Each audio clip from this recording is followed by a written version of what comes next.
Something happened to you at 59 and a half, and almost nobody notices it. That is the age the penalty disappears.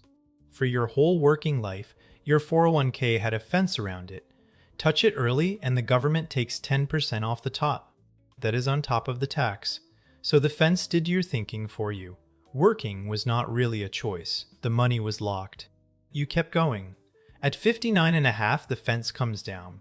The money is legally yours. You could walk into it tomorrow, which means something changed that most people never register. Every single day you have worked since then has been a choice, not a requirement. A choice you are making over and over without ever saying it out loud. And there is a lesser known door that opens even earlier. Leave your job in the year you turn 55 or later, and you can pull from that employer's 401k with no penalty. It is called the Rule of 55. Most people have never heard of it. The fence you think is still standing may have come down years ago. So the honest question is not, can I afford to retire? The honest question is, why am I still here? Most people cannot answer that. They are not staying for a reason. They are staying out of momentum. And at this age, momentum is the most expensive habit you own, because the thing you are spending is no longer what you think it is. When you were 35 and you worked an extra year, you spent a year of time. Time was cheap back then. There was a warehouse of it. You are not spending time anymore. You are spending healthy time. And that is a completely different currency with a much smaller supply. Here are the numbers, and they are hard to look at. Americans live to about 78 on average. But healthy life expectancy in this country, the years you can expect to live in full health, is only about 66. The gap between those two numbers is 12.4 years. A Mayo Clinic study of 183 countries found that gap is the largest in the world. Ours. Americans outlive their health by more than any other nation on earth. So run that against your own age.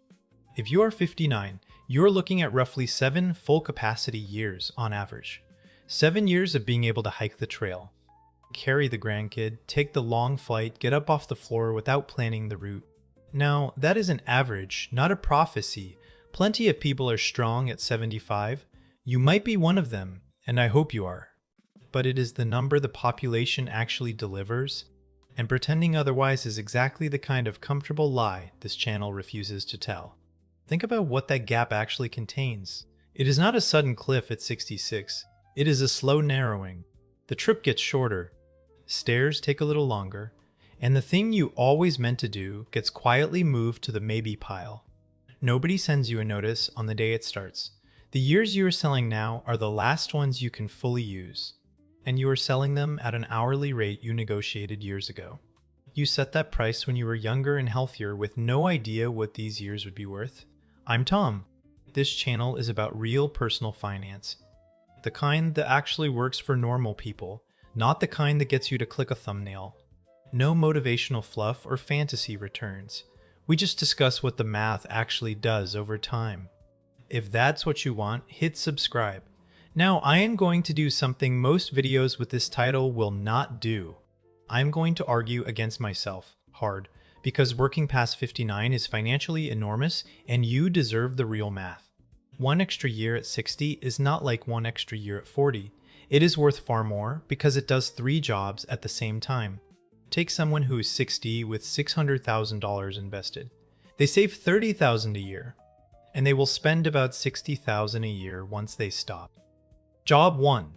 That year they add $30,000 in contributions. Job 2. That $600,000 grows, and at a 7% real return, that is another $42,000. Job 3, and this is the one nobody counts. By working, they did not withdraw $60,000 from the portfolio. Add those together, that single year of work swings roughly $132,000. Push it to 3 years and the picture gets stark. Stop at 60. By 65, that portfolio has dropped to about $496,000. Work to 63 instead, and by 65 it is around $828,000. 3 years of work moved the number by more than $330,000. And that is before Social Security, which rewards waiting more than anything else in your financial life. Claim at 62 and you take a permanent 30% cut. Wait until 70 and you get 24% more than your full amount.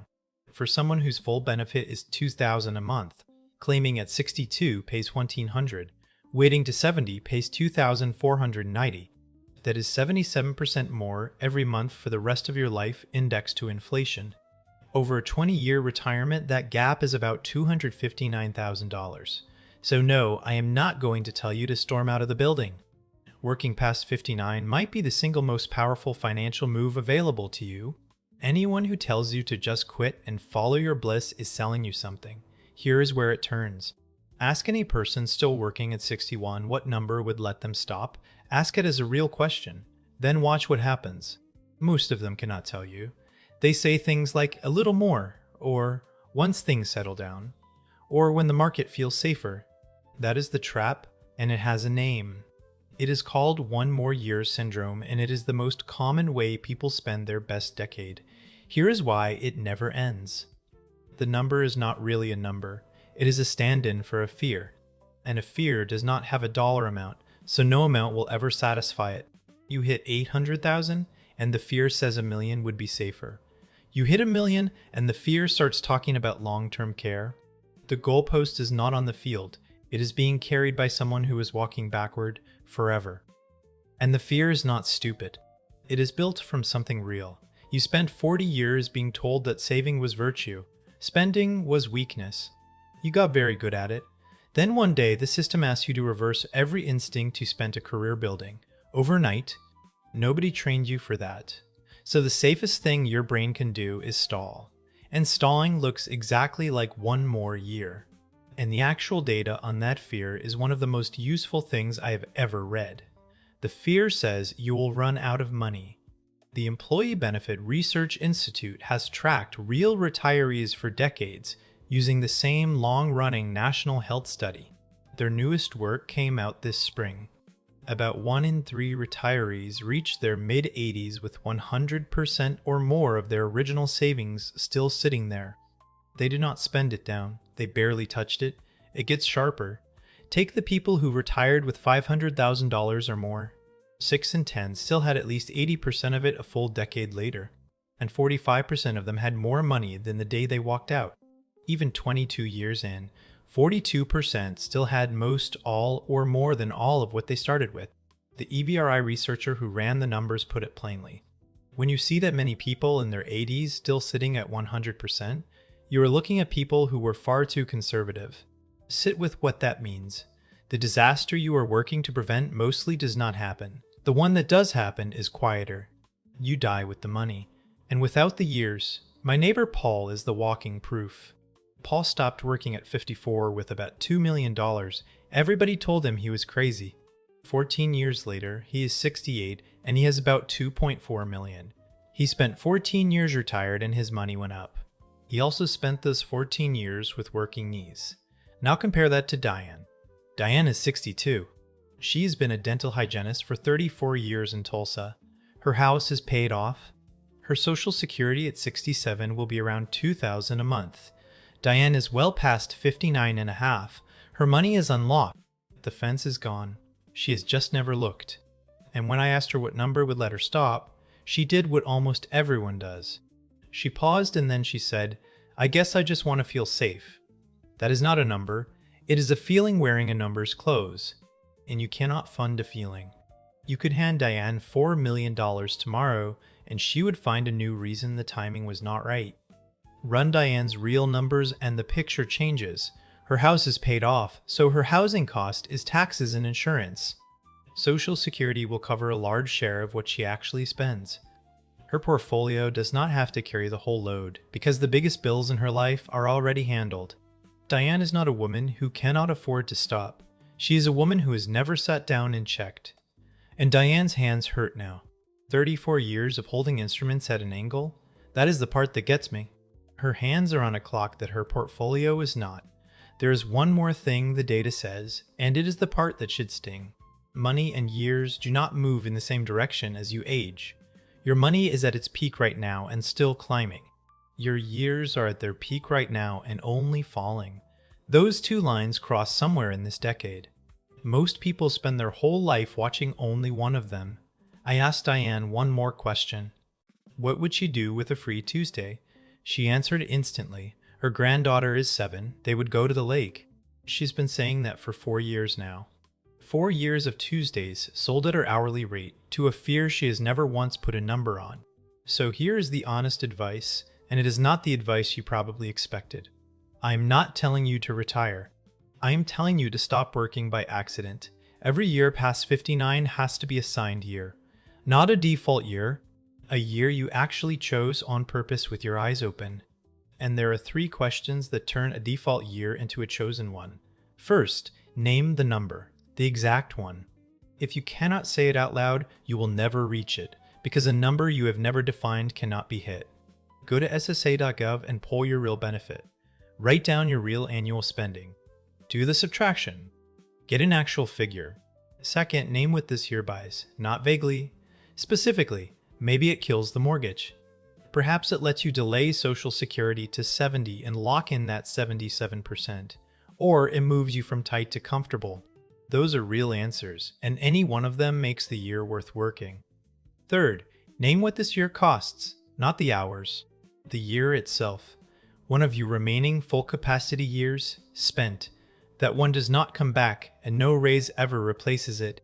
Answer all free and work the year. Work it with a clear head. Zero guilt. That is a great year. If you cannot answer them, you did not decide anything. You just drifted, and drifting is what costs people the best decade of their lives. Now let me be straight about the limits here, because this advice does not fit everyone the same way. Some people genuinely have to keep working. The math does not close yet, the savings are not there, and no amount of reframing changes that. If that is you, this is not a failure, and I am not going to insult you by pretending it is a mindset problem. Your job is to make the years count and protect your health hard, and get the Social Security timing right.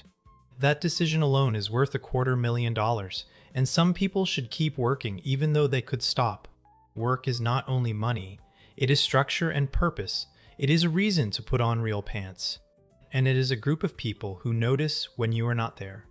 Some people retire into a silence they were not ready for, and it does real damage. If your job gives you those things, and you would not replace them, then staying is a good answer. But notice that it is still an answer. It is still a decision you made, for a reason you can say out loud. That is the whole point. The mistake is not working past 59. The mistake is working past 59 without ever having a conversation about it with yourself out loud once a year. And it does not have to be all or nothing, which is the false choice that traps most people.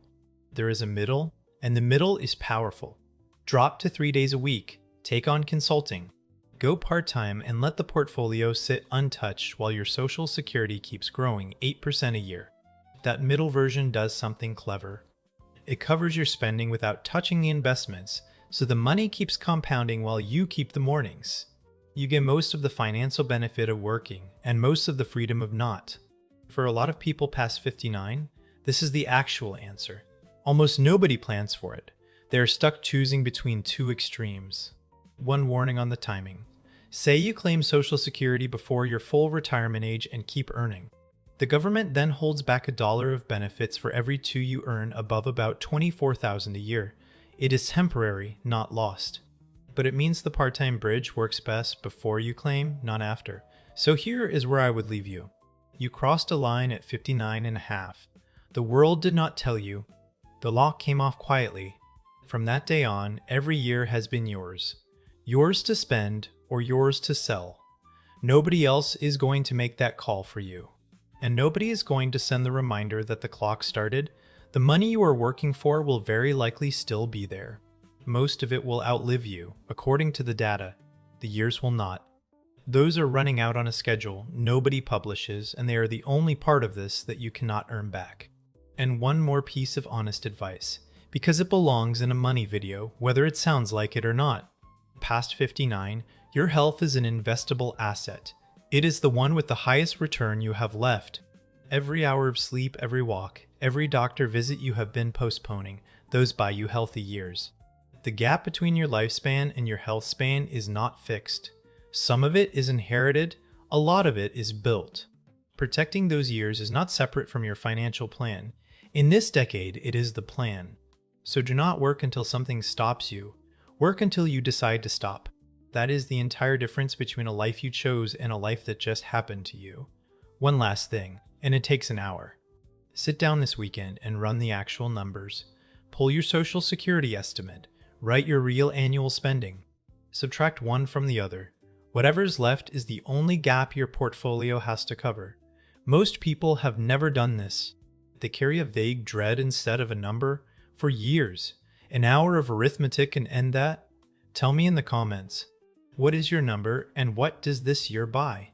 If you cannot answer either one, say that too, honestly, because that is the most useful thing you could admit today. I read every comment and I reply to as many as I can. And if you want the next video, hit subscribe. I'll see you in the next one.